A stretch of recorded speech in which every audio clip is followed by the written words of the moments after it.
Hey, we are back, and this is episode 254, and this episode is a two-man jam with myself and Bender. This episode features, a couple of stories, me about taking my daughter to a concert, my oldest daughter to a concert for Louis Tomlinson, and how our dad-daughter date night went, and then how Bender's dad-daughter date night went for a daddy-daughter dance. Very different nights, but both very awesome experiences for both of us. But after that, we also talk about the Joe Rogan thing a little bit, and while Bender and I align politically for the most part, I would say he's a little more left-leaning than me. I lean left a little, but he's a little bit more. I don't want to say extreme because that's not the word for him.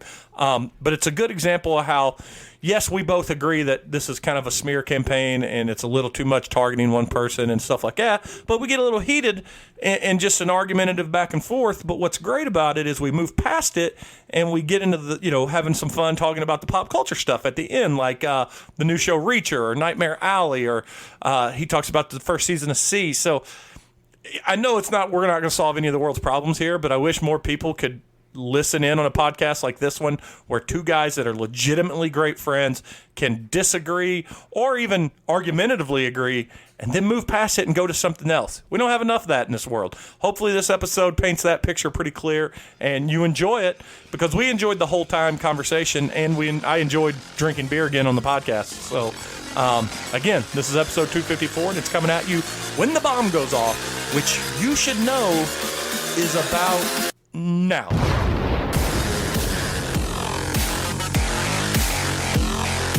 Ours with the girls' regular ones is like 6 or 7, and for the pro it's like 9. Was it really? For us, yeah. So either way, I was like, so I traded it in, but they don't come with a fucking wall charger now, and then they changed the thing out to the USB-C. They got a brand. I didn't know they didn't come with a wall charger anymore. Oh, you haven't gotten the phones yet? No, the girls get here Wednesdays, and ours gets here on the 22nd. So you don't get the brick anymore. Yeah. Oh, you don't. And the cord is a USB-C. It's the new one that matches my iPad and stuff. Yeah. Oh, okay. So our iPad still has the old USB. Well, and they go to the new flash chargers or whatever too. Apple's got a brand new flat one. So I have a ton of cords laying around, and some of them work in varying degrees of, depending on how you're holding it. Missy's going to be very mad that she just got a bunch of extra cheap cords and put them on because our couch, since it's a recliner, has the little thing. Those will still work, because the into your phone part is still the same. Oh, okay. It's the other end that goes into the brick. See, on the iPad, it's completely, both the ends are the same. Yeah. So those will still work, but you can get on Amazon. I just ordered 3 bricks for like $16 with the USB-C. It's just so much extra money. It really, and it's just, why? And we don't need them because everybody in the house, well, except for Kaylin, everybody in the house has a charging station by their bed. But see, I don't have that. But my nightstand has like a USB drive that you just hook your cord into. Missy and Hayden both have theirs charges their watch and phone. I just have one that's got a power bank that goes to. So I have one at my desk. Yeah. This is riveting information. Podcast. But we are back. And you only... you don't have to start it with we're starting it with that. We're starting it with that. And it's just you and I, since the other two, one is getting ready to go to Mexico and the other's in Springfield, Missouri. I assume he's going for fun. Yes, yeah. Okay. It's been a trip that they planned for a while. I was going to say, I think he's in IT, right? There's no reason for him really to go to Mexico. Oh, yeah. No. It's not work related. It's good for him. Yeah, I think it's like with their in-laws. Cool. I don't know if it's his in-laws or her in-laws. Either way, I'm sure he's going to have a good time. And I also don't remember when he's going. I assume it's this week. I guess. That's why you got so much to do, I guess. I'm assuming. I'm going to Jamaica in May. Oh, that's nice. We're going to New York in June. We told you about that. Yeah. We go to Indianapolis next month, which should still be nice and rainy and cold. Yeah. But it's still fun up there. Well, we've been up there for soccer. But let's kind of start with hopefully a much more riveting story than we just started with. And I wanted to jump into my weekend, my Saturday, because I texted you guys that Dry January, I officially shit all over Dry January by... I mean, it wasn't January anymore, though. I know, but... I mean, I was saying, all your games you lost? Yeah, I'm saying it's fucked up February because... so... My daughter's 16 now, so most of the bonding is gone. Yeah, she is... She's not liking you anymore until maybe after college. She's her own person, and that person doesn't get along with me. But one thing we do have together is that we go see all these concerts together.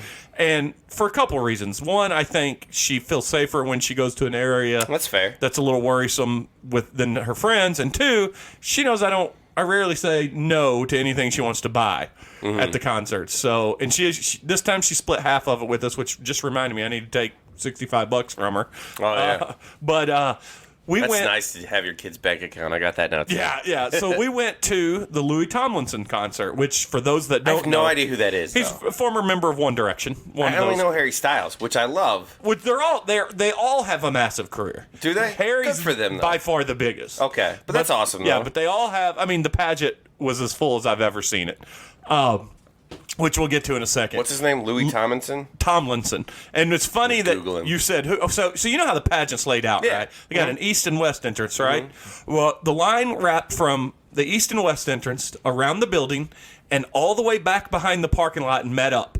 Yeah. That's how long the line was. I saw your post. Yeah, I would. And by the way, I said it was 20 degrees out. It was probably single digits with the wind chill. It was so fucking cold. Those brick buildings don't help, man. We Like, got there. So here's what we did. We decided to make a day of it. We were going to go down early. I did have to start softball practice, and then I left it in charge with my assistant coaches, and I left. And so I went, come home real quick, changed clothes, picked her up. We left. We got down at the Loop. It's just you and her, none of her friends. Just me and her. We got down at Del Mar Loop at about 3:30. The concert was at 8. The line was already that deep that you saw. Yeah. People were in line 8 o'clock the previous night. For what? For Louis, so they could get front row in the pit. Oh, that makes sense. Yeah, because it's not assigned seating. Well, just on the pit. It Yeah. was assigned seating if you bought seats. Yeah.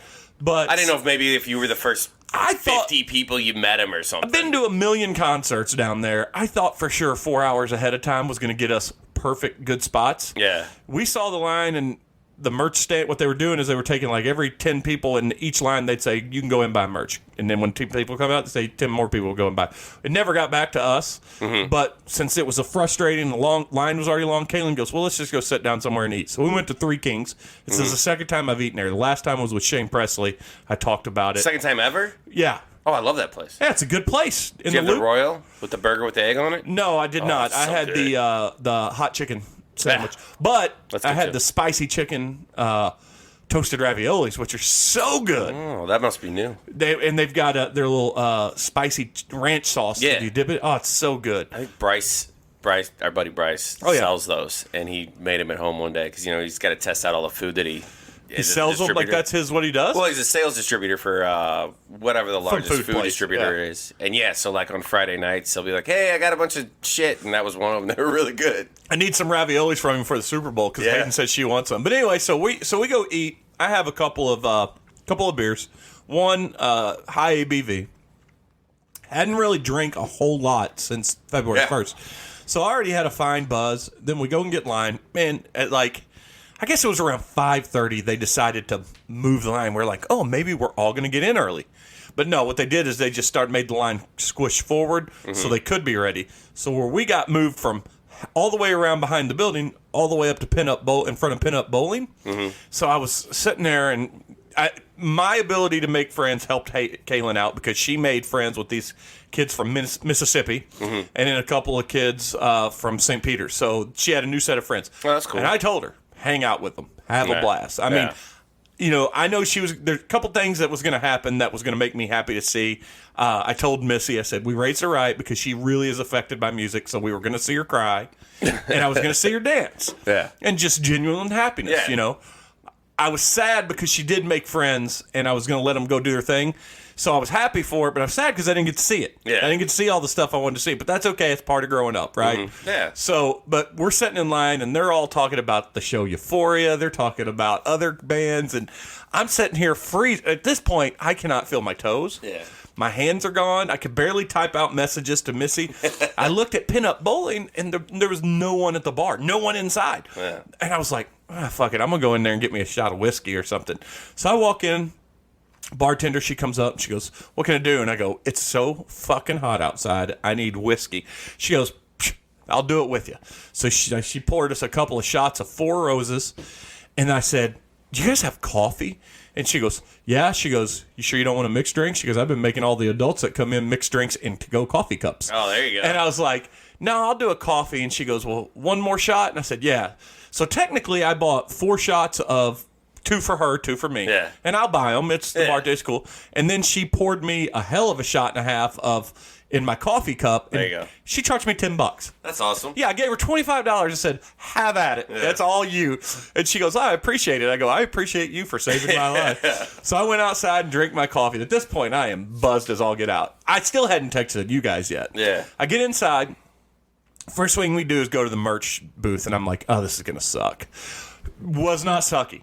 I guess so many people were being forced in and out during the line that by the time we got inside, we were like 5 back in the merch line. Uh-huh. And when I say not sucky, I waited 2.5 hours in the merch line for Harry Styles with Kaylin. Outside. What, buy a t-shirt? To buy whatever paraphernalia that she wanted, memorabilia she wanted. But, I mean, it was insane. I mean, I guess I get it. Like, when we go to a new brewery, I want like a t-shirt or a sticker. Oh, yeah. Well, so the merch line for Harry Styles opened up the day before. Oh. That's how popular he is. And I was like, holy shit. I should have came the day before. Yeah. But, so we get their merch. I put my coat in it because, the coat check's closed, I guess because COVID. I don't know. Yeah. So I put my jackets in the bag. We get inside. I go, do you want water? Does any of the girls want water? Because at this point, I was being dad for all these girls. Yeah. And they're like, no. And I'm like, all right. Well, I went to the bar. I got me this is where I knew Drunk Jeremy was taking over. Because I go up to the bar and I go, I need a, what did I end up? Oh, a Four Hands, some from Four Hands, and an IPA from Four Hands. I go, I need one of those. And I sit there and I go, oh, look. Four Roses again. And can I have a shot of Four Roses? Oh, yeah. And so they're like, all the good ideas are kicking it yeah, down. so I took a shot of Four Roses, and she goes, the bartender being great, I guess she recognized the look on my face. She goes, well, first off, maybe she was checking to see if I was a creeper, because she goes, you here with kids, right? I go, I am. I go, I brought one. My daughter's out there somewhere, and I said, I'm just going to let them have at it. And she goes, just a tip, there's no one upstairs. But outside the assigned seating upstairs, which was sold out, she said all the rail spots are open. Just hang. And she goes, it's all going to be parents up there. And I'm like, fuck right. So I go upstairs. I tell Kaylin, hey, I'm going upstairs. Yeah. So I go upstairs. By the time I'm upstairs and sat down, I'm almost done with my drink. Yeah. So I go to the bar. Hey, can I get another Four Hands? And they're like, yeah. And I go, and another shot of Four Roses. So I do one more. You really did just double down. That's when I started texting you guys. And I was like, I ended up having one more beer. But like I told you, when the first band was over, which they were called Sunroom, and I was texting Kaylin downstairs. And if Missy says this is a good thing that she's comfortable enough talking to me. She goes, because I texted her, I said, this band's awesome. And she goes, yeah. And they're so attractive. I'm drooling over the bass player. And I'm like, well, I'm glad we can talk about this. But, Thank you. But so we're setting, this band, and one thing about this band that I thought was cool, they jumped right into a song and they blended their song into a Ramon song, Blitzkrieg Bop. Yeah. And I was like, they are very much like a punk / Beach Boy vibe. It's weird, like they're kind of like beach punk. And then they go, hi, we'd like to thank you guys. This is our first big tour. It's really the first time outside of playing our front yard in San Diego. And I go, cool. Nailed it. Nailed the vibe. Yeah. But they were super cool, man. Their sound was awesome. And then, then Louis went on, and I'm not going to go too much into the concert. It was a good concert. I mean, I knew his One Direction songs because I have a daughter that's made me listen to them forever. Does he have like his own album or anything? Oh, yeah. He's got a couple. Okay. But he did 3 One Direction songs along with his set, and he played like 17 songs. Oh, cool. And he said "fucking" a lot because he's Irish and or Scottish or whatever he is, British. I don't know. Probably Irish. They're all different nationalities. Oh, are they? Yeah, some are Irish, some are British, but they're all. But I mean, they're all talented. Yeah, he's a good-looking kid. I looked him up. I believe the first band. When after the first song, they go, holy shit, St. Louis, you guys are crazy right out of the gate.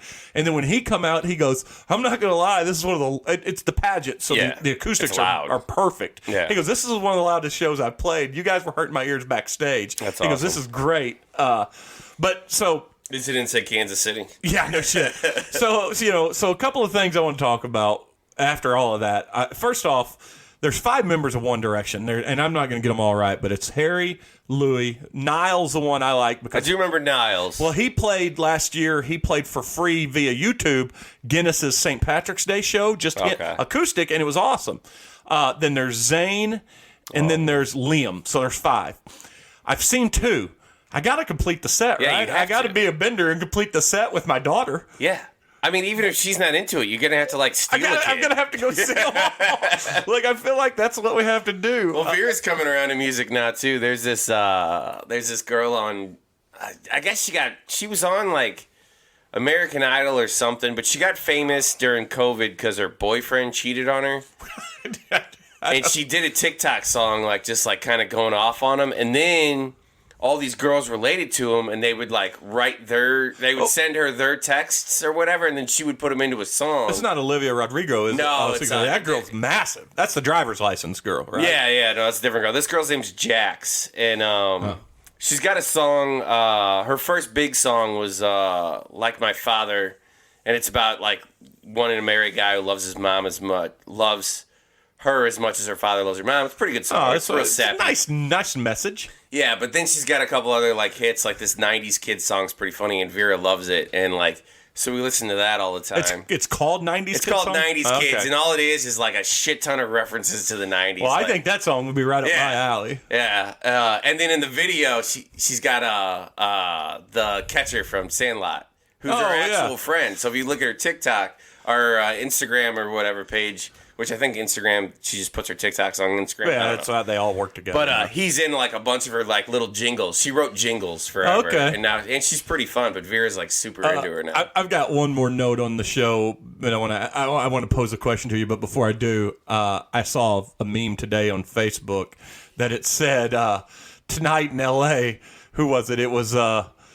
gosh darn it. It was tonight in L.A., Korn and someone else is opening, and Jackass is in the theaters. I'm going to go get my best 35-year-old friend, and we're going to do whippets in my dad's Toyota and act like it's 99 all over again. I saw one, because, who's playing the Super Bowl this weekend, right? It's like Dre and Eminem. Oh, it's the best. Snoop Yeah. It's going to be great. And, like, one of the memes I saw was, you remember that movie with Jamie Kennedy where he was, like, a gangster rich kid? Oh, yeah. It was like every kid whose parents are in their late 30s, early 40s are about to watch them turn into gangsters. Yeah, about to find out who their parents really are. I like that one.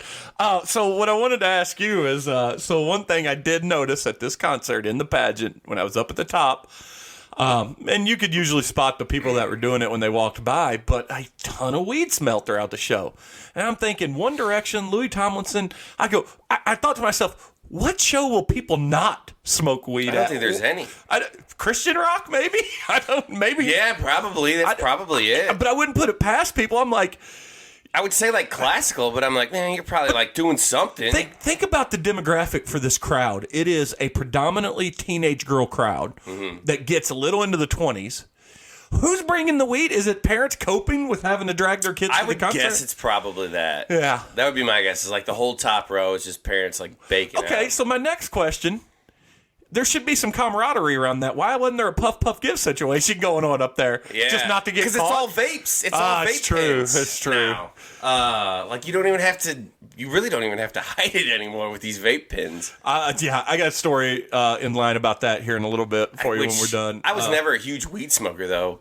But all my friends have them, and I'll hit one every once in a while. I'm like, I liked the taste of weed. Like, if I'd hit it every once in a while, I'm like, I just like the taste of it. Yeah. And the pens all taste like shit. Nah, that vape stuff's for the birds, man. Yeah. If you bring electronics into your habit, you got a problem. Can't wait till we vaporize. Wait till they find a way to electronically alter the way people snort cocaine. I have one line and it goes down it for them. Dude, you say that shit, but like it's out there. We're pretty into like what's that black. What was that show on Netflix that everybody... Black Mirror. Yeah, Black Mirror. We're pretty close to the Black Mirror shit now. Like someone's going to Rune Goldberg the way of smoking or snorting cocaine. Like you push the domino down and they're just going to set it up.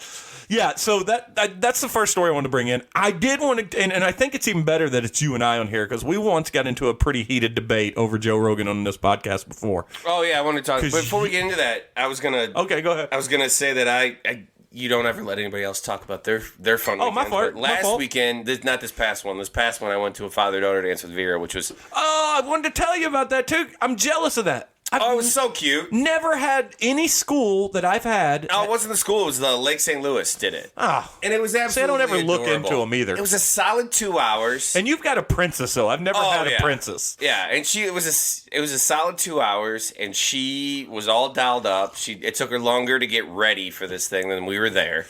And they did it right. You got Chick-fil-A for dinner. Then there was a balloon animal guy. And, like, the line for the balloon animal guy went the entire time. So, like... Holy shit. Yeah, it was insane.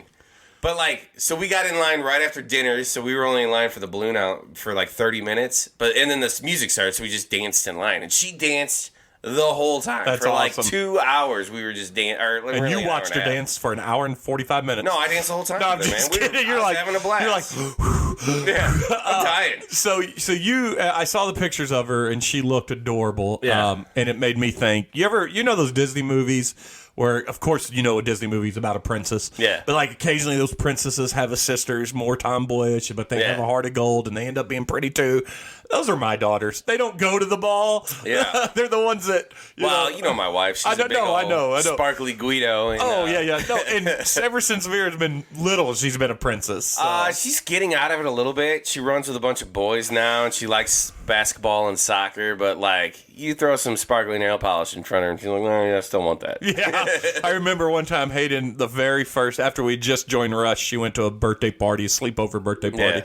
I had to pick her up at the hotel the next day, and it was the streets of St. Charles. It was the jury, and so one of the moms was going back up and down the elevator to bring the kids back down to their parents. And I get down there and I said, "Oh, what did y'all do last night?" And she started telling me, "Well, we did this, we made our own makeup." And I go, "How'd that go with Hayden?" She goes, "Gave it away as soon as she finished it." I was like, "Yeah, that's Hayden. You ain't wearing no makeup." That's fun, but you had a blast at it, right? Oh, I had an absolutely wonderful time, and it was. I'm not gonna lie. I had like 4 beers before I went because I thought it was gonna be terrible. Yeah, but I had so much fun. And this is your only chance of doing it. I mean, Yeah, you got that's the it. one girl. There was another guy there. Everybody was a dad or a grandpa or an uncle or whatever. Oh, I got something for that. I saw too. Go ahead. And but there was one guy there, and he had like a 5-year-old little girl and like a 2-year-old little girl, and he had his dad with him. But like during the slow songs, there was only a couple. He danced with his kids. He danced with both girls, and he's like struggling, like to hold these little girls. I really wish I was in better shape.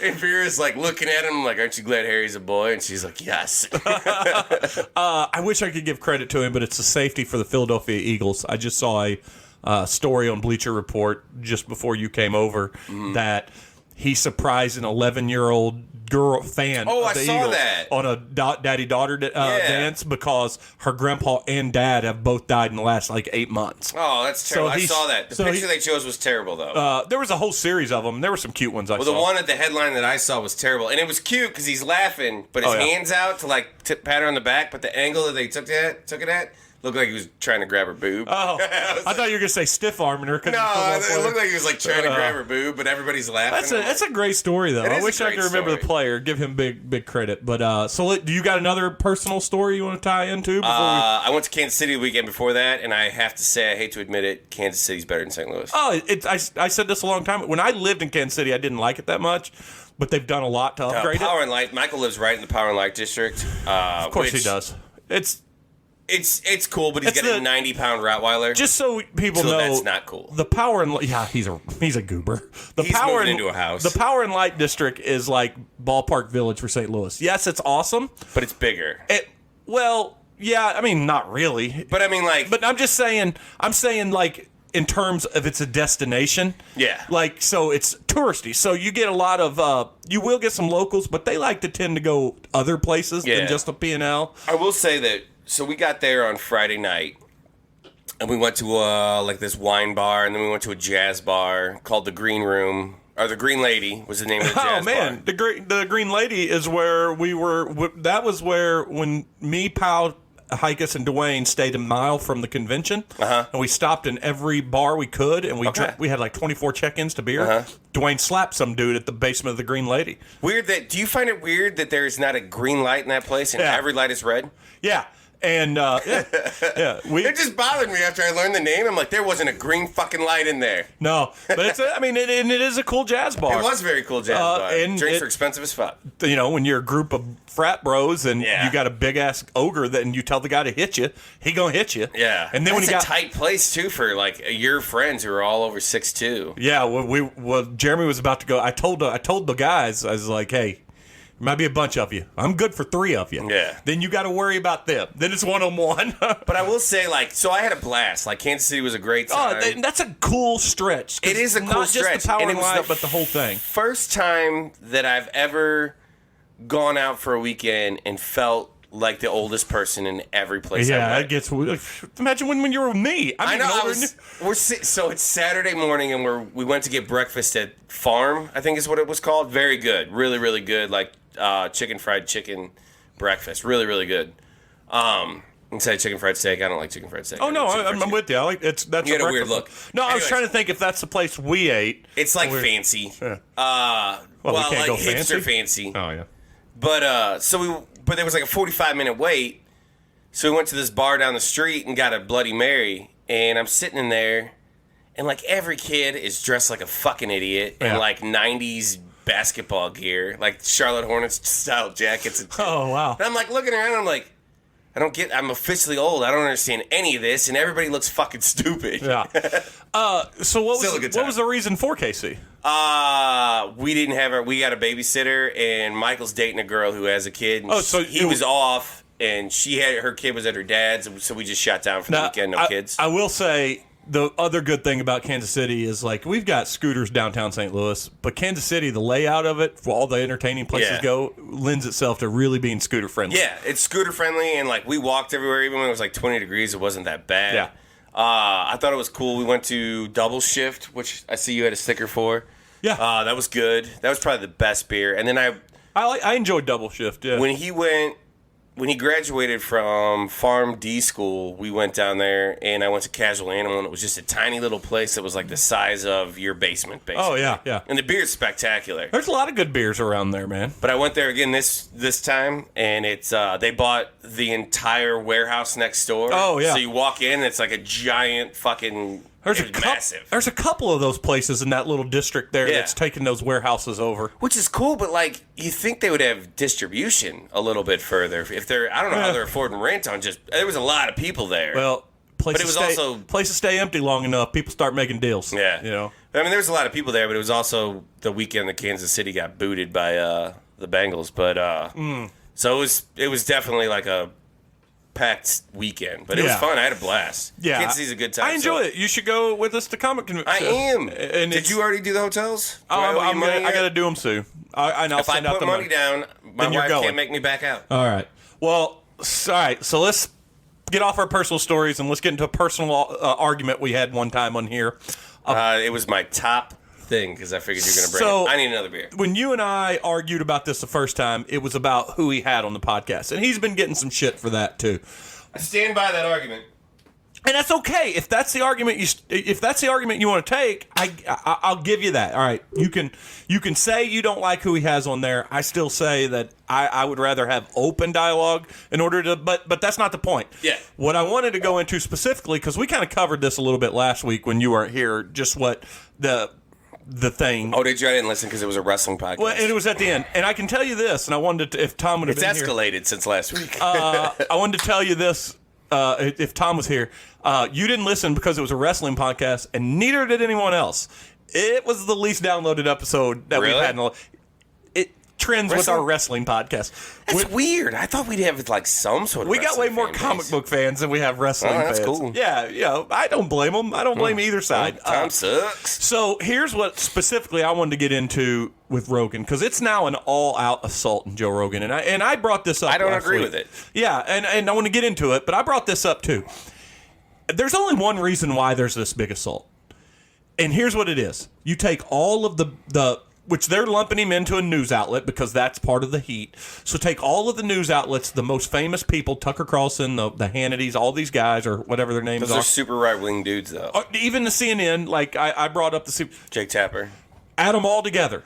At the top 2 through 6, they don't get as many listens as he does. No, it's 11 million downloads or whatever. Every episode. Yeah. And so that's one of the reasons that people are going at him, because there is a thing about the more popular you get, the more target you get. Howard Stern even came out, who doesn't like him, defended him, and said people need to lighten up. The other reason is, too, and I truly do believe this with Rogan, I believe there's this thing about, obviously we've talked about it. We're not going to go into, well, you don't really listen to the episodes or not. It's not long form podcast. But you know how people tend to hate something and they don't listen, like Chappelle's stand up. Or even Joe's episodes, like, well, unless you listen to it and hear what he's saying, you can't judge him. But that's not my point I want to make. And a lot of people do that, like with the snippets. They judge the snippets. Yeah. Which I don't want to get into that as a whole, but I do want to bring that up because this new attack on him is maybe the most insane one I've ever seen. Which one? He's N-word a racist one? now. Well, then there's the N-word one, and there's the one where he was laughing at Joey Diaz talking about how he was, which I think is. It's pretty shitty. I don't think I wouldn't have laughed at it, but I only watched the context of that clip where Joey Diaz is talking about how when he ran a whatever comedy club in L.A., he wouldn't let female comics on unless they gave him a blowjob. And Joe Rogan laughed and like clapped his hands at that. I don't know what the rest of the context was. I don't know what was conversation afterwards. So Joey, it's pretty shitty. Yeah. And it's indicative of the time when Joey ran that. Yeah. And not an excuse. No, not an excuse. And they usually are high when they're doing. When Joey's in, they're high, and they're usually drunk or high. But they're all comics. Yeah. And listen, it could be. Here's the thing, though, and they've talked about. I know locker room talk's not excusable and everything that people say, but still people make that joke in their group of friends, and they all laugh. And that's they also could be lying. And that's what he treats his podcast as, he goes, it just so happened that 11 million people listen to it. But the thing about now that everybody's saying, well, Joe Rogan's racist. And credit to Joe Rogan for the first thing he said was, you could ask my black friends, I'm not racist. He didn't have to say that because all his black friends are standing up for him, like Darnell Rawlings, Dave Chappelle. They're all like, we hang out. One of the best I saw was the person that was responsible for getting rid of like 2,000 KKK members, converting them over, did his podcast, and they go, if this person likes him, you think he could spot a racist, I think, go ahead, I'll let you finish. No, it's just when you take, and it's not, and Joe even came out and apologized, which I wanted to say is proof that when you pay someone $100 million, you can lean on them to say something, because listen, should he have said N-word instead of saying the word? Maybe. If you listen to the context in which he was quoting a story, and most of the time he was quoting a story about someone who did something bad, that they just took the N-word out of all those things and put them together. Yeah. And then said, look at this racist. Yeah. I mean, you know what? Then, and you know my thoughts on this guy, Quentin Tarantino's racist. Yeah. Because of every word he's ever written. By that logic. There's a lot of, if you just go by the Twitter army arguments, he is a racist. Yeah, and that's just it. Well, and there's that on both sides. And again, he's not going to get canceled. No. There's very few people that are cancel proof. I think this is the hardest attack that a cancel proof person's ever got. The only thing that's going to get he's not going to get canceled because he doubles down. Like, it's not even that he doubles down. Like all you're going to do is Louis C.K. him. And, like, I thought what Louis did was pretty gross, but it was consensual. Yeah, Louis, yeah, he never... And all it did was make him go hard right, and, like, bunch of weirdos like him now. Like, all you're going to do is make him a worse version of himself. Instead of what he is now, which is somebody that I disagree with a lot, but is at least open to dialogue and open to admitting when he's wrong. And has changed his mind on air. Like, for example, I broke down, like, the last couple things, like, the big times he was trending on Twitter, because Twitter thinks that I love him, even though I don't. Yeah. And I'll explain why in a minute, and we'll go over it, but Joe Szepi, I think is his name, S-Z-E-P-S, which is a Canadian comedian. Yeah. He had him on. And he kind of went at him about the myocarditis claim for COVID for 12 to 17-year-old boys. He was like, I don't think boys should get it because of myocarditis risk. And Joe said the risk from not getting the vaccine is higher. Myocarditis is higher in those boys who catch COVID. And he's like, I don't think that's true. And Joe had his guy fact check himself in real time. Now, Joe kind of bullshitted a minute, and then afterwards, like, Twitter blew up and was like, Joe Rogan looks stupid on his own podcast. And he even came out and said, That's the first time I've ever like felt like a dumbass on my own podcast. But that's what I get for having long form conversations and not having my research done before a random topic comes up. Yeah. And it's hard to have your research on everything he does. Yeah. And now, I will say this. That's a little bit of a cop-out when he says, sometimes I don't know where these conversations are going to go. Yeah. When you have a doctor that's responsible for viral studies. I don't think he's a doctor. No, but the vaccine guy, the guy that's against it, who helped create some of the vaccines, and now he's speaking out against them. Yeah. You should have your ducks in a row. Where that conversation's going, because that's how come you have him on there. But when you have just some guy on there that brings up, like a comedian that goes there, you may not have the answer. Well, that's like when he had Bill Burr on. Bill Burr kind of owned him too, like when he was talking about the masks. He's like, "You gonna be a mask guy?" He's like, "Listen." Bill Burr was basically like, "Listen, I'm not gonna sit here with your non-medical degree and my non-medical degree and argue the usefulness of masks." He's like, "We don't know anything. I'm gonna listen to the guy who knows more than me and just do what he says, basically." And he's like, and they're smoking cigars and having fun. He was like, "But Bill Burr put him in his." I listen to Bill Burr without being a dick about it, you know. Like, but I don't like Joe Rogan because after Alex Jones did the Sandy Hook thing, he still had him on, and where they were harassing parents, and that's a line in the sand. You're for right. me. You have every right to not like him because of Alex Jones. But I don't think that this is wrong. And there's two people that I respect in the comedy and in the political comedy specifically world. I greatly respect, had pretty similar outlooks on it, which is Trevor Noah and Jon Stewart. Jon Stewart said on his podcast, he was talking about it, about Neil Young and stuff. He's like, don't protest, don't pull yourself out, engage. Yeah. And basically that was Trevor Noah's basic argument too, is like, all you're going to do by trying to cancel him is like, shove him farther to the right or shove him farther into whatever hole he thinks he's in.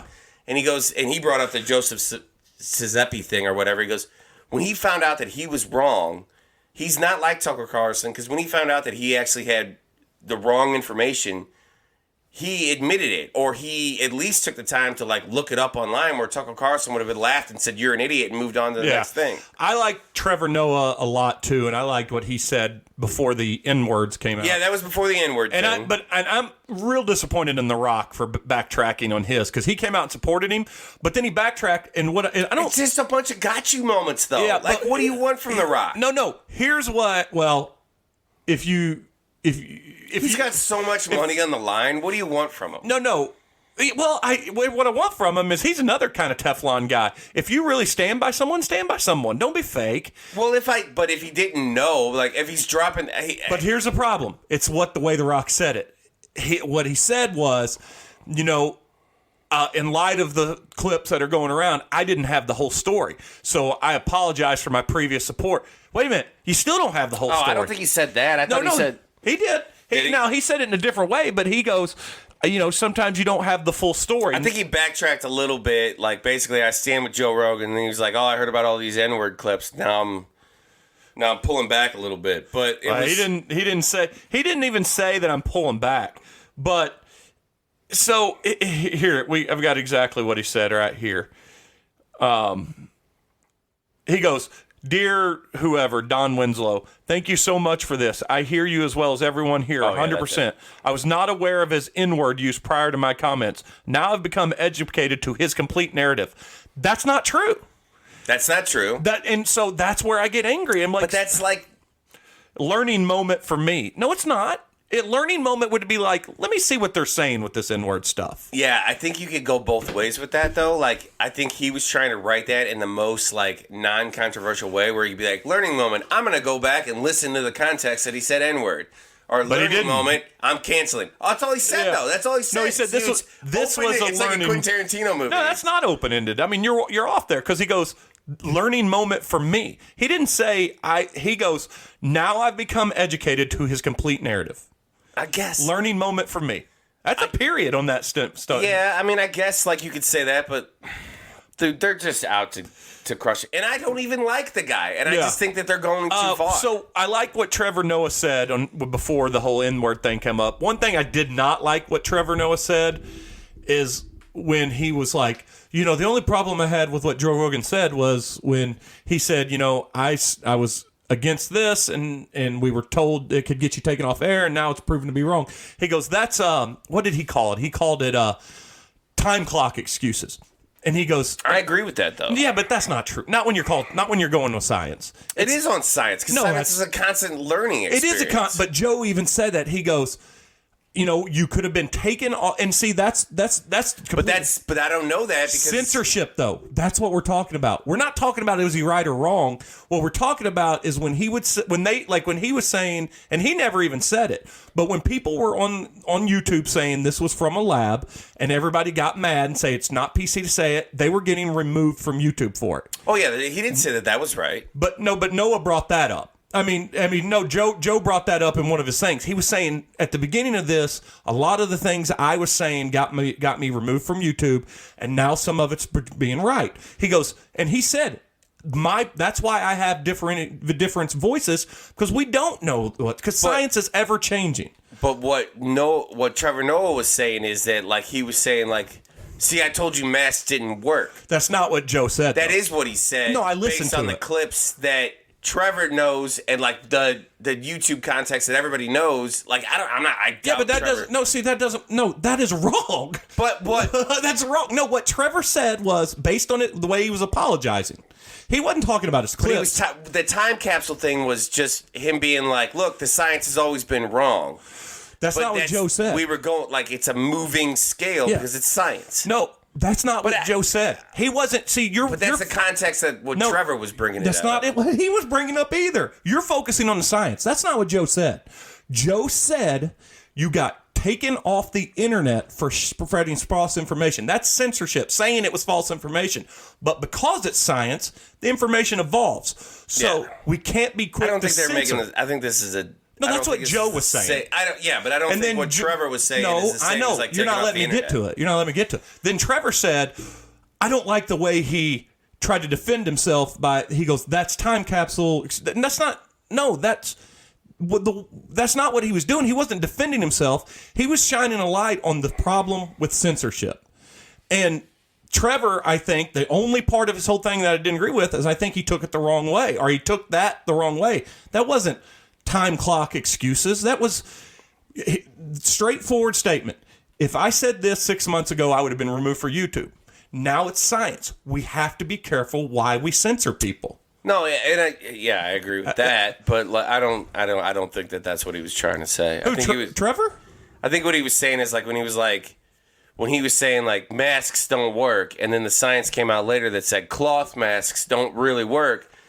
And Joe Rogan was like, see, I told you masks don't work. Like, no, that was a learning experience that we went through. And he never said masks don't work. He said cloth masks from the very beginning weren't working. But I mean, like, he didn't know any more than anybody else, though. Right. But that's not, but see again. But he didn't know any more than anybody else. But the experts were just doing what they But he never said that. That is not what he said in his clip. But he said. Not on his episode either. That's not what he said. Who's he? Which Joe Rogan. Oh. He in his apology or not the first statement he never said I told you masks didn't work. He goes what he said was if you said 6 months ago that cloth masks didn't work, you'd be removed from YouTube. And now they are saying that cloth masks didn't work. And he brought it all back to being See, I didn't know that you'd be removed from YouTube for cloth masks. I thought the only thing you got removed for was the China stuff. No, you get removed for people got removed for people were trying to do racist shit.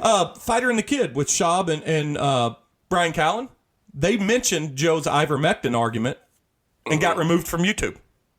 And they didn't say anything other than Joe got removed one of his episodes saying that he took ivermectin, and their podcast got removed for saying his use.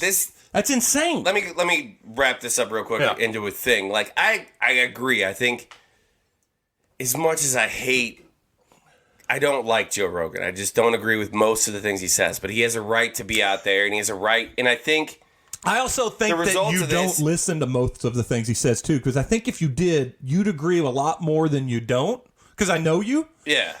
I know you don't like people that he has on. And I get that. No. It's not even... It's that. It's just that anybody who has Alex Jones on and gives him an honest platform... After what he did, like, to the Sandy Hook families, you've lost my respect and I'll never listen to you. That's my line in the sand. That's a good stance. That's a good stance. Yeah. Yeah. But I don't think that you should be canceled for everything else. Yeah. Like, I think that somebody should come to you and be like, dude, this is fucked up. This is what he's done to these families. And you should not have him on. And if he wants to keep having him on, I'm not going to tell you not to listen to him. I'm just not going to listen to him. Right. But the thing that's happening now is Rumble, which is like basically a right-wing version of YouTube, is offering him $100 million. And if you don't like him like I don't like him, I don't want to cancel him. I just don't agree and don't listen. So Joe is not right-wing. And I know he's not, but Getter, if we keep forcing this, you're just going to keep going further into it. Getter offered him, before all this happened, Getter extended an olive branch to Joe. Yeah. And so he signed up, and then on his episodes goes, I signed up for Getter, which is that app that Twitter. gave everybody's information away. Well, he goes, I signed up for it to see what it was about. I deleted. It's insanity. Mm-hmm. And Getter, after Joe Rogan said it's insanity and was dumb, that was like Dan Bongino or whatever. They lost like a third of their followers. Another similar guy who's kind of controversial and has that Jordan Peterson dude on, which I don't like either.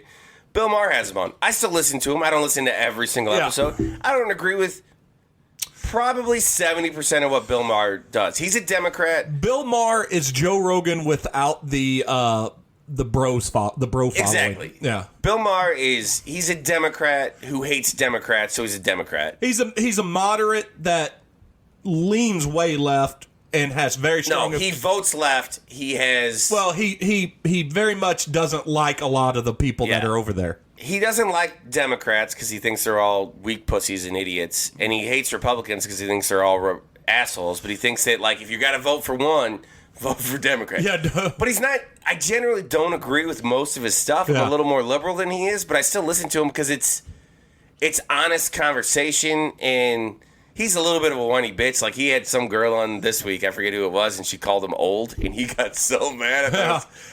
His vanity came out, and it was fucking hilarious. He's also been accused of being a racist before in the past. Well, he's used the N-word.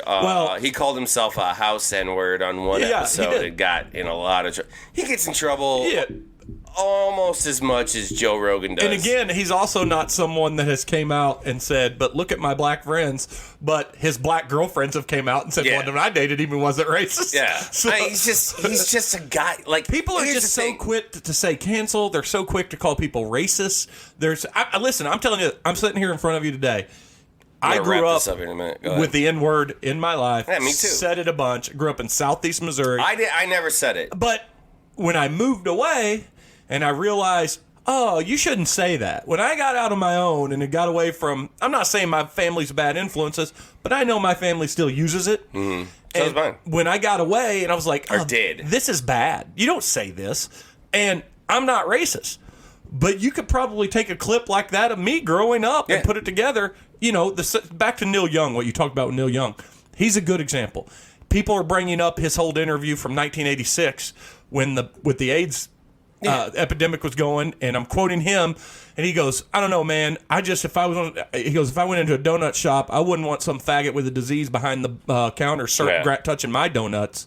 That's what he said. Context, science, you learn as you go. Well, yeah, but that's what I'm saying. We're not. But we can't. Because he's against this. Because he's against this guy, we're going to side with him. But at the end of the day, you're canceling this guy or trying to for the same thing. So give it to this guy too. And I love Neil Young. Well, that was what Jon Stewart's argument was. Jon Stewart's argument was then he said basically the same thing. He goes, I love Neil Young. I listen to Neil Young's music. And I love all that stuff. And he goes, whether or not I side with Joe Rogan, he goes, where do you draw the line? Because if you draw the line at Neil Young saying, take me off of Spotify, but then you go on to Stephen Colbert's show and you play music, they're owned by AT&T or whatever, and AT&T's been charged with, a bunch of other of these crimes. Like, where do you draw the line in, your corporate...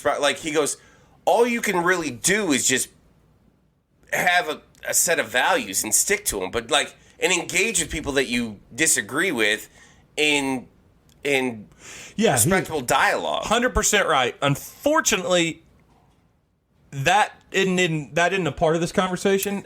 And what's the bigger problem than even that is the bigger problem is even my daughter does it. My oldest daughter is like, oh, so and so is getting canceled. It's become so cliche that kids use it as a joke. Yeah. Oh, he's getting my, and that's where it becomes. So here's the annoying part, though. Like, and I agree with you, and that's Bill Maher is like, that's my argument with him. He's like, he's making this worse.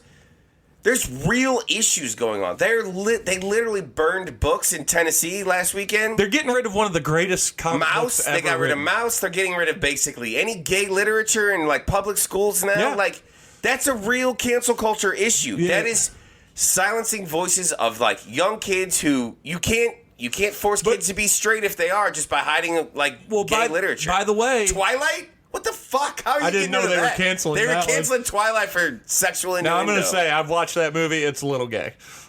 It's also just terrible. It's a terrible movie. It's awful. If I were a gay man, I'd say this ambiguity in this film not worth. I'm going to go watch Brokeback Mountain because at least Ang Lee could make a real good movie. But I mean, like, that's real cancel culture. Well, and this shit doesn't matter. That's also Joe Rogan doesn't matter. Well, the problem is we are there. Well, not we. I'm never going to say we because you, not me, not anybody on this podcast. But people are so quick. And I say people, I mean the internet and the dumbasses that are loud and unfortunately that vote heavy and I'm talking about dumbasses on the left. I'm talking about dumbasses on the right. But they're so quick to censor that they're censoring education. Things like Mouse.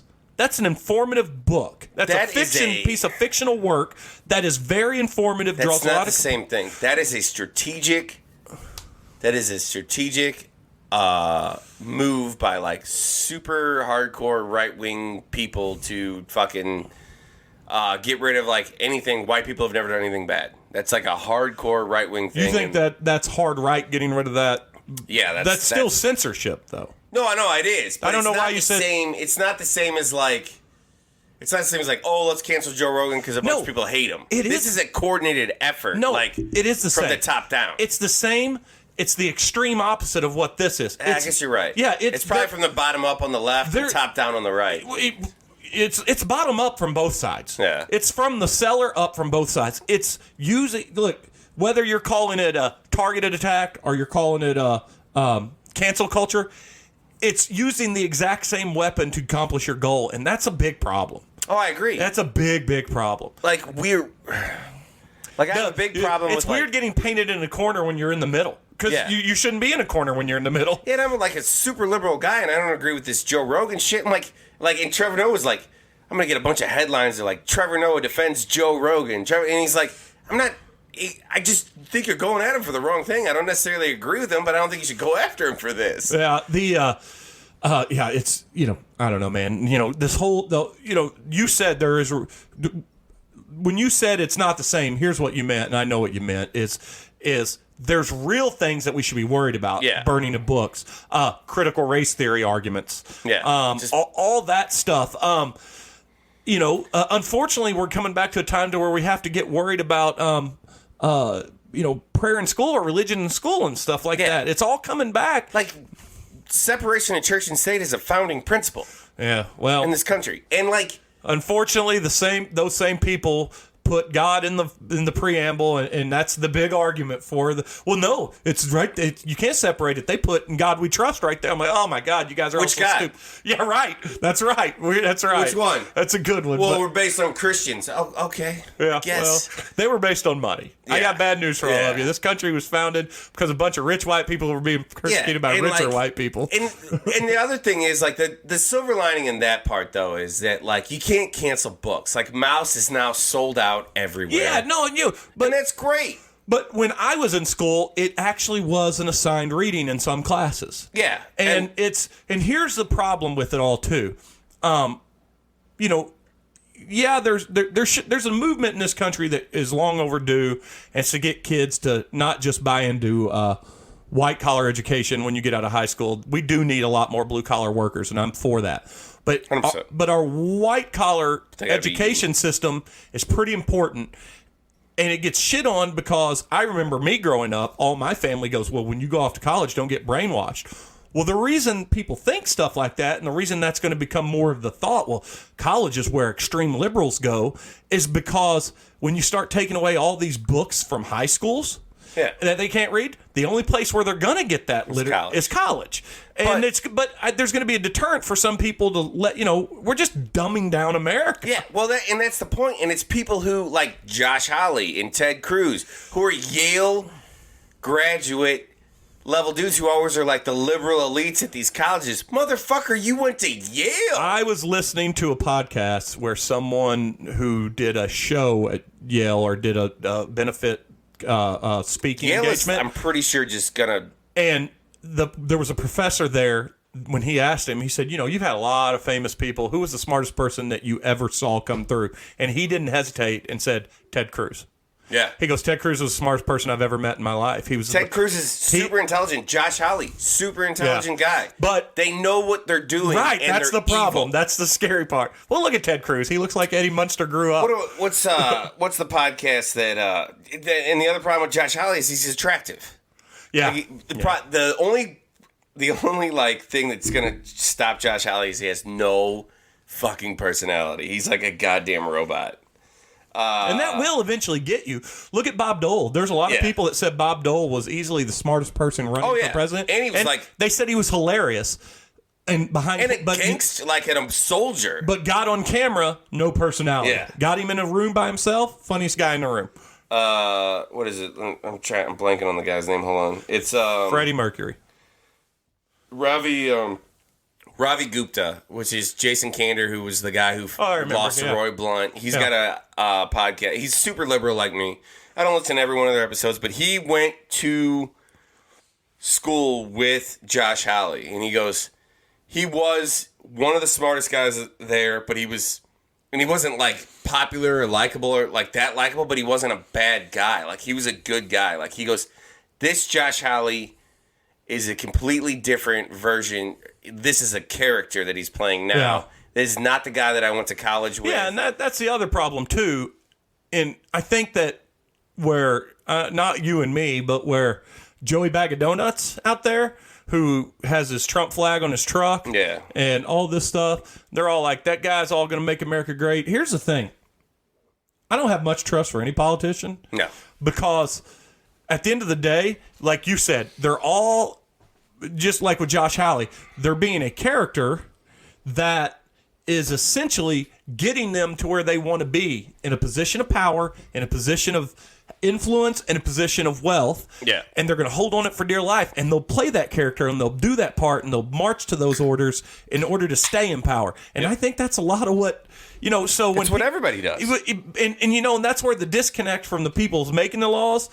the people enforcing the laws and the people that are supposed to live under the laws are missing. People that live under the laws, they're going crazy over the dumbest shit, like a Joe Rogan or a Neil Young or whoever.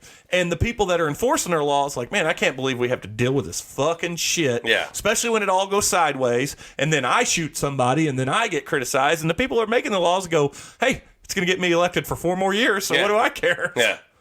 Oh, your kid died in a riot outside of a school because of a fucking book burning. But I got $5 million in campaign donations. Yeah, so great from a lighter company. Yeah. I mean, all right. Lighter company and a bunch of idiots. Well, the good news is let's lighten up this. The good news is we can agree that even if you don't like the guests that Joe Rogan has on there, 1, he isn't a racist.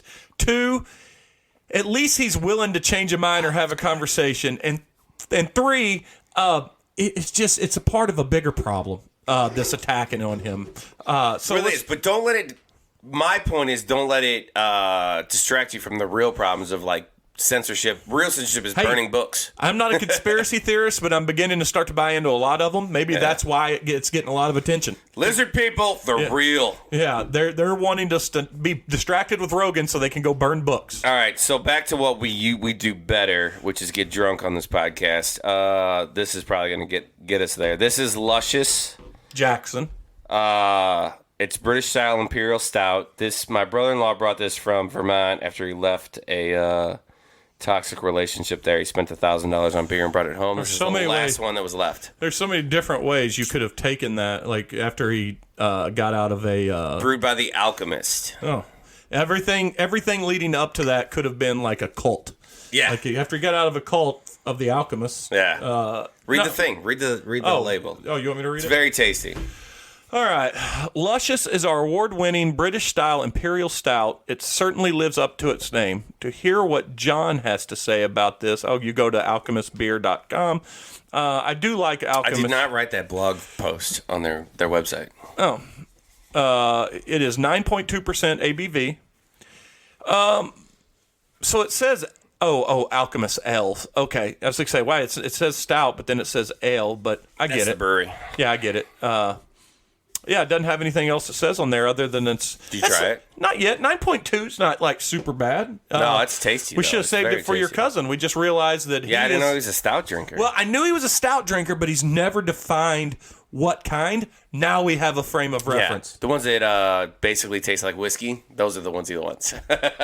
Except the beer taste that comes with them is essentially he's substituting Coke for that. Yeah, that's good for him. Yeah. He's growing. You know what? Like I said, at least we now have a frame of reference to go by. Now we'll be, anytime we drink with your cousin, we're going to get shit-faced because we're going to be drinking double-digit ABV beers all the Jesus time. Christ, I'm going to shit in my Let's go pants ahead and for a call week. this next part we go into the Throw It to Missy segment. Yep. I only have two things I want to talk about on it. I got Actually, three two. things, and we're going to finish with a third. It'll be the last thing we talk about today, but you start. I finished the first season of C, and for a show that its premise turned me off, the first season was so good. Dude, in season 2, I'm just warning you, season 2, for the first 3 episodes, you're going to be like, oh, this thing... It's all right. It pumped the It brakes. can pump the brakes. That's okay. But then it's very stressful. But then when season 3 kicks it back in gear and pushes the gas, then it's buckle up, baby. I mean, season 2. Yeah. It's a good show. Oh, man, it's so, like, we've kind of talked about I it. think The it's premise the best is show that no one's talking about. 500 years of everybody being blind. There's a select group of people that are not a select. There's one guy who's not blind, and he's just like, You're still in season 1. yeah, he's just spreading his seed everywhere. And Jason Momoa's character is protecting 2 of his kids. He's raised them as his own, and he's blind. And like, I did not think that Jason Momoa was that good of an actor. And this is probably like the 9th time we've talked about this, but like, he's spectacular. He gets better. The last 2 episodes where they go into the cave and he gets hurt. Oh, yeah. Like him limping around, spitting up blood, and that's what propels, because season 2, that's carryover. Yeah. He's so... the battle with Jerome Morel at the end, though. Oh, it's great. Now, so you've... Don't tell me. No. Because they kind of leave it open. Don't tell So me. you've now seen all of season 1. Give me Yeah. out of Untapped Universal Scale of rating out of 5. What do you do it? Man, 4. Solid I'm with you. 4.25. Good. Like, it's very, very good. Like, you gotta...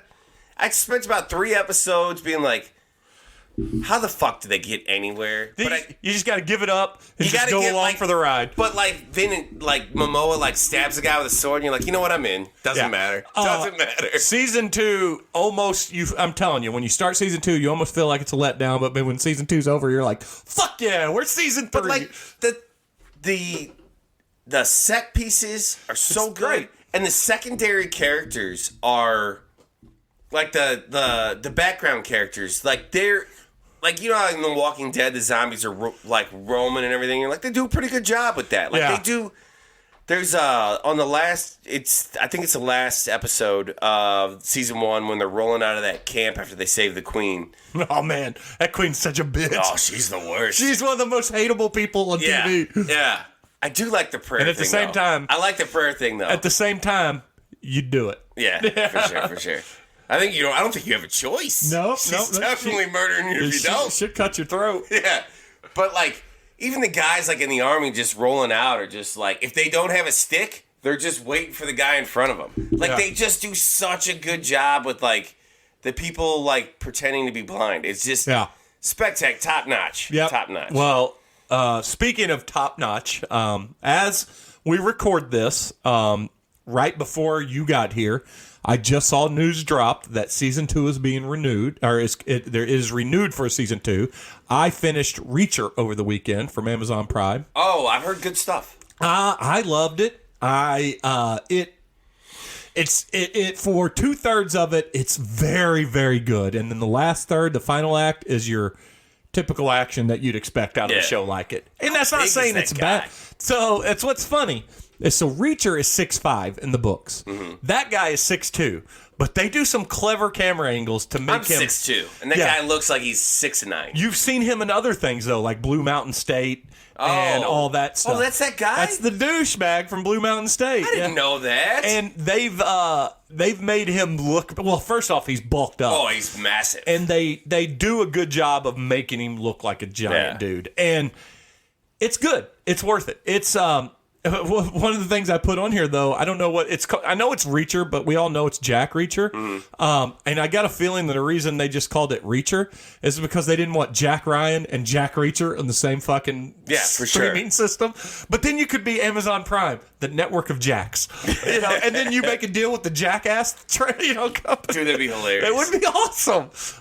So for me, it's like that borderline between 3.75, 4. I'm gonna stay 3.75 because it does have some things that it could do better on. It's just it's one book, right? It's one season is one book, and this is the first book. And there's like 25 books. Or something? I don't know. There's a shit ton of books. I think he writes one book a year, which is insane. And there's 2 movies, and this guy in one season is better than Tom Cruise in both movies. So yeah, he doesn't work as Jack Reacher.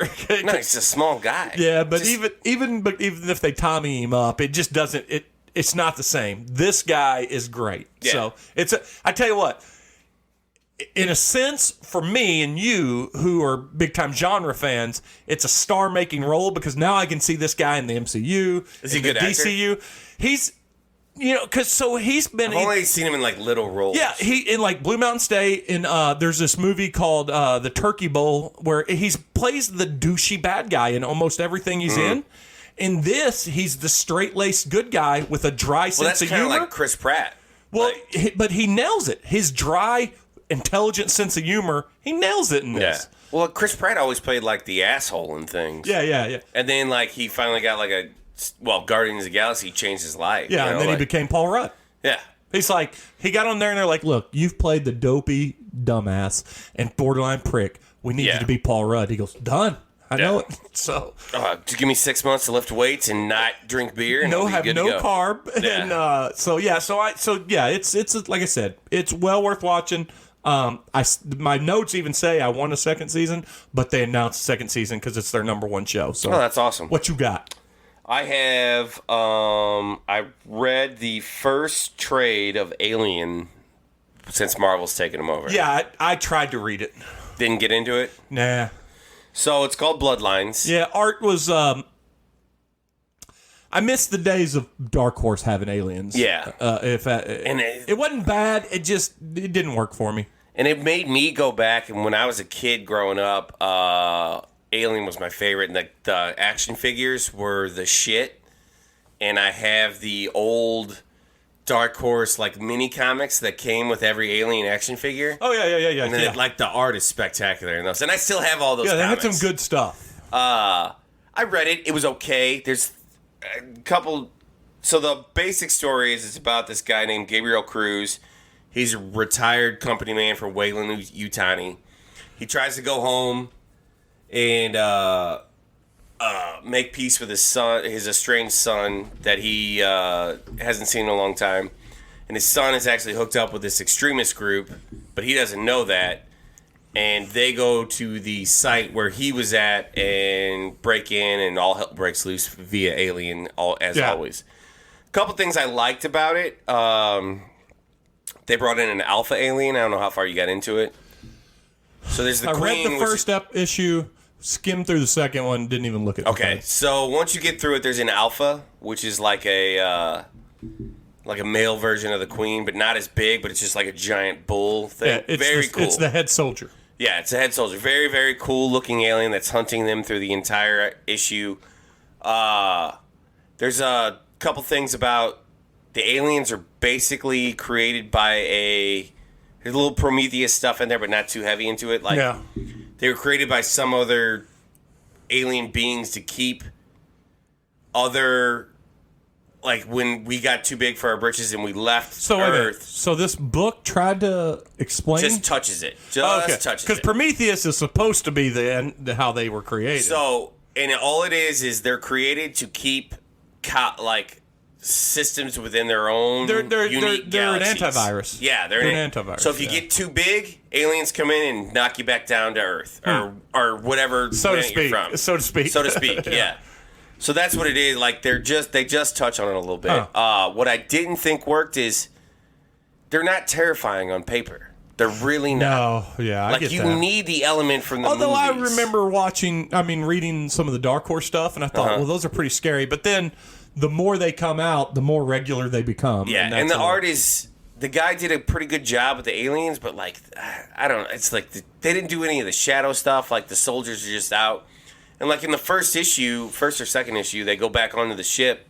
And I thought we were going to see, like, cool, weird aliens. Because, like, they had, like, cattle on the ship. Oh, so like an alien with a cow. Yeah, like a cow thing. And I thought we were going to see that. Because that was, like, very 90s. Yeah. Like, you know. But they didn't do any of that. And that really bothered me. And I wanted to see that, like, cheesy shit like that. Although they hinted at it at the end, there's a cat who's got the... Oh, I did. You know what? I did see that. Yeah. I did. So I must have scanned through all of them. It's got the scars. It was okay. I'd give it 2. I'd read another trade. Just to see. Yeah, just to see. But they didn't hold back on the violence, which I thought was pretty cool. Yeah, Marvel to do. DC's Black Label also is, we talk about comics more off, but I can show you some of the comics I got from the store. We got to go to Bugs. You got to meet me at Bugs and go have lunch one day. I want to do that. That's the thing I want to do. So the guy who wrote it, though, that was the other thing I wanted to bring up because I just started reading this other thing. The author is Philip Kennedy Johnson, and the artist, which is not a bad artist, his style didn't work for me. It's Salvador LaRocca. Oh, I love him. I love his art. That's right. I love his art, but he used to do a lot of superhero stuff. Yeah. Yeah. So then I looked up Philip Kennedy Johnson because I've never read anything of his, and I picked up a DC Black Label on Hoopla, Last God. Oh, yeah? How was that? I'm just into the first 2 trades. It's basically like Lord of the Rings, Game of Thrones type thing where there's a elite group of soldiers that took out a godlike plant, like on these black stairs, which that's the story, but it turns out it really wasn't the real story, and now these slaves have to come up and like save the world, and it's spectacular. Like, okay, if it was a HBO show, and this is not me shitting on you, but your salesmanship of it, I did not expect you to go spectacular after you just gave a little brief. I'm like, oh, so it's okay, and then you're like spectacular. I'm like, oh well, maybe now I got to check. Like one episode in or one issue in. Yeah. So far, it's really good. I mean, it's the.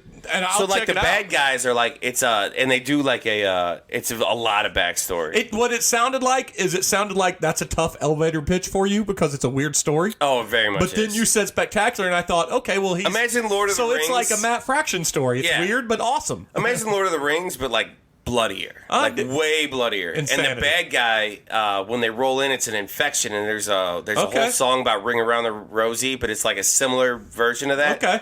But the infection is like you walk in, and like the infection rips out of you like a plant. Just stabs a million people. It's fucking spectacular. The art's great. And the artist is, on this one, is Riccardo Federici. Federici. Before we get into my next topic, and then the last topic, if you got something before that, I got 2 left. But before we get into that, I did want to say this. Speaking of comic books, 2 things really fast. I could not finish Strange Adventures. I didn't enjoy it. I didn't finish the whole thing yet. I'll go back and finish it. Yeah, someday I will. I just didn't enjoy it. I didn't love it. It felt paced exactly the same as Mr. Terrific. Mm-hmm. And I didn't particularly love that as much as everybody else did. I'm the same way. I don't know what I'm missing. But what I like the Mitch Gerard's art. But what I will say is I absolutely feel 100% with all my convictions that Tom Taylor's Nightwing's the best superhero book going today. You have to read it. Okay. So I've got almost all the single issues after the first trade. Okay. And it's spectacular. Okay. So Tom Taylor and Chip Zdarsky, anything they write, I'm going to read from here on out because I love those guys right now. Okay. I need to do Super Sun. Let me know what you think of Chip's Red Hood. I may not read that because you said it wasn't great, but his work in Marvel's fucking good right now. Oh, it is very good. I'm just curious. I'll check it out.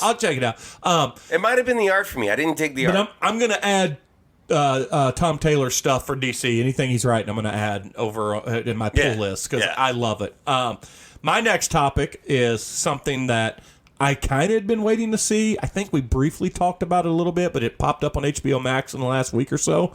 I finally watched Nightmare Alley. You watched it? Was it good? It's maybe a 4.5 out of 5 for me. It's supposed to be really good. I wanted to pull a trigger all weekend. Bradley Cooper is fucking great. It's one of my favorite it's my favorite Bradley Cooper performance of all time. And he ain't the only one that does great in it. You watch A Star Is Born? It's pretty good. It's a good performance. I haven't watched it, but I don't mind if it is. Watch it. And I feel like I should because I like Bradley Cooper. Yeah. But this, man, I wish you'd seen it so we could talk about it. In fact, maybe you'd have told me I'd have watched it. Maybe you need to, well, I watched it this morning as I was typing up some reports. Yeah, I didn't have time for that. And I feel like I want you to watch it, and then we'll have an episode dissecting it. Okay, let's do that. Boy, I tell you what, it is a layered, complex, fucking great story. Yeah. And wrapped around arguably one of the best cinematic directors of all time, in Guillermo del Toro. Yeah. It's beautiful. It's creepy. I've never heard anybody say anything bad about it. It's so good. You know what it is? It's del Toro's Prestige. You know what I'm talking about? Yeah. Remember, because Prestige was like Nolan's underrated masterpiece. Oh, and it's gorgeous. And this is like, because it involves some of the same things, like, con men and magic and things like that, only Del Toro's vision, which is unbelievable. I was like all in on the preview, and then I saw it came out. It's on Hulu and it's on HBO Max for free on both. So if you don't have one, or if you have one and not the other. I just talked about another show that's going to be doing that soon. I can't remember another movie. There's another movie coming out that's going to be on both of them at the same time because of the deals of the studios that are involved. But I tried to pull a trigger all weekend, but Harry was sick and... Oh, no. Sorry, Disney Plus and HBO Max, and it's going to be Free Guy from Ryan Reynolds. It's going to be on both of them. Yeah. Sorry, go ahead. Yeah. And then Netflix is doing the Spider-Man thing. They get Spider-Man before Disney Plus because of Sony. Yeah. Yeah. For whatever reason, but whatever. No, I tried all weekend to watch it. Which Spider-Man's about to pass Avatar. Yeah, it's great. So the Avatar 2's I think it's almost done shooting. I didn't know that. I thought it was pre-production. I didn't know it was almost done. I'm pretty sure it's almost done. And they're going to film 3 right after. I think so. Yeah. Talk about a movie that doesn't need a sequel. Right? It's not a great movie. It was great. In the theater. Time in the theater. And then I watched it again and I was like, this is fine. Yeah, it's Dances with Wolves in Aliens is what it is. Yeah, I just... Anyway, you got one more topic before we go to the last one? Have you watched How I Met Your Father? No.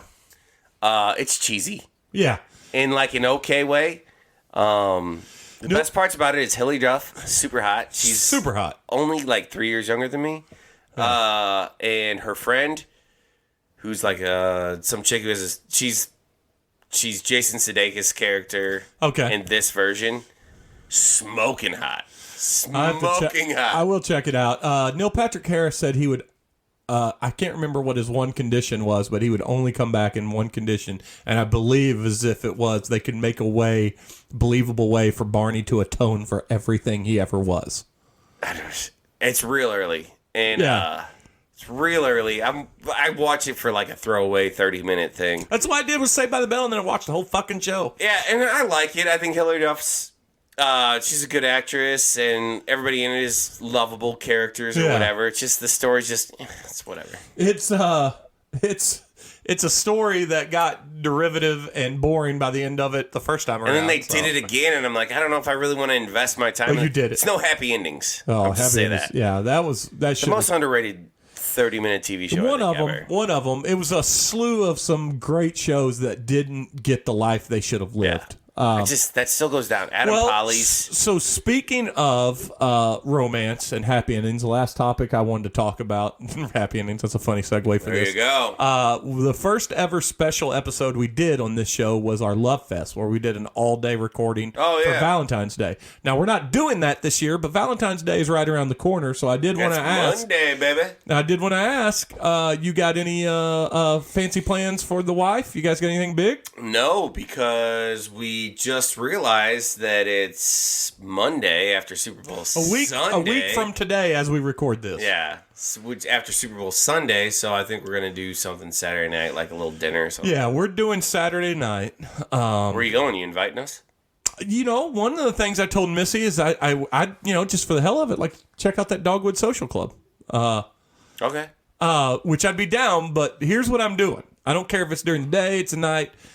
We're going to get really romantic, and we're going to go see Jackass Forever in the theater. Nice. And I've seen all three of them in the theater, and they stand as the three funniest things I've ever seen in the theater. And the reviews are spectacular. The reviews are really good, and he was on... I saw him in person at the Royal Rumble. Did you? Yeah, I went to the Royal Rumble. Did you not? Yeah, I saw the pictures. I didn't know he was there. Yeah, he was one of the entrants in the Rumble. Oh, nice. Johnny Knoxville, of course, we're talking about. He was on, Johnny Knoxville was on Trevor Noah's podcast, or TV, he was on the Daily Show. I always listen to the podcast for him, though. Good interview. If you don't listen to anything else from that, it's a good interview. Like, it's very genuine about, like, him, like, he's asking about, like, the bull, because he was knocked out, like, bad. Oh, yeah. The bull was the thing that hurt him the most. Yeah, and he said he had to take cognitive test scores for a couple months after that, and he was scoring like a 17. They're like, what's a good score? He's like 100. Real quick, this is not to bring up the past topics on this conversation, but a podcast with one of Joe Rogan's best friends. They do a news, like, current news segment at the end of it, and their producer brought up the Trevor Noah thing. And this guy goes hard. He goes, fucking soy boy Trevor Noah probably laying in and like blah, blah, blah. It was going hard. And then they played it. And he goes, well, goddamn, Chin, why didn't you tell me he was on? He was going to say something good before I went so hard. Also, Trevor Noah is a minor boxer. Like, he went to college boxing. Oh, yeah. He wouldn't have beat this guy up. He wouldn't have beat this guy up, though. This guy's Brendan Schaub, former UFC top 10 heavyweight. Yeah, I get that. He's not a soy boy. No, he's a fighter. Trevor's great. I love Trevor. But I love Knoxville, too. And I'm stoked. I tell you this. Well, if you guys want to do something afterwards, let me know. Yeah, I tell you this. We're willing to plan our day. Like, if you guys wanted to get together for a fun night. There's no fucking way I could get my wife to go see Jackass. No. But if you wanted to get together for a fun night, we'd go see Jackass in the day and then go do something like Dogwood after. My mom was actually asking if she could watch my kids, so maybe. I just feel bad because, like, every other weekend. Oh, if she's asking, you got 2 grandparents. You got more than that. Yeah. You're good. No, I only got 2. Well, I'm talking about on both sides of you. 2 that are willing to watch our kids overnight. Yeah. Well, Rachel's mom not watch them? No, she will. My mom, Rachel's mom. My stepdad ain't watching the kids overnight. Yeah, but you still have some that will pitch in. Oh, Dennis and Carol, they're snowbirds. I'm not talking about them. I know them. Florida. I know them. They're like the kids when they're like 15. But yeah, that'd be a good time. I think that, like, it's funny because I'll talk to Rachel. Yeah, I mean, we're to the age point, like, where your cousin's like, we're too broke right now to go out, and we love romance. Don't get me wrong, but going out and doing something fun and laughing at Jackass sounds way better than waiting in line at an Italian restaurant. Because last year we did. We always do it on an off weekend. Yeah. But since it's on a Monday, Saturday's going to be the prime night. Last year we got what's that steak and seafood restaurant that starts with a B over by the over by O'Fallon, Bristol's. We got Bristol's to go. Brought it home, steak and lobster, spectacular. I've never done seafood to go. It's not bad. Okay. Especially if you got to eat it quick. Yeah, you gotta be within 10 minutes of your house, but it's great. Well, that is, thankfully. So I don't know that we have anything else to talk about. I don't think so. We don't have Miss Tom. We don't have a Tom. We don't have a Jay. Miss J too. But I see Jay more than I see Tom. That's right. But we do have a Bender. Hold on to your butts. We're gonna play the music.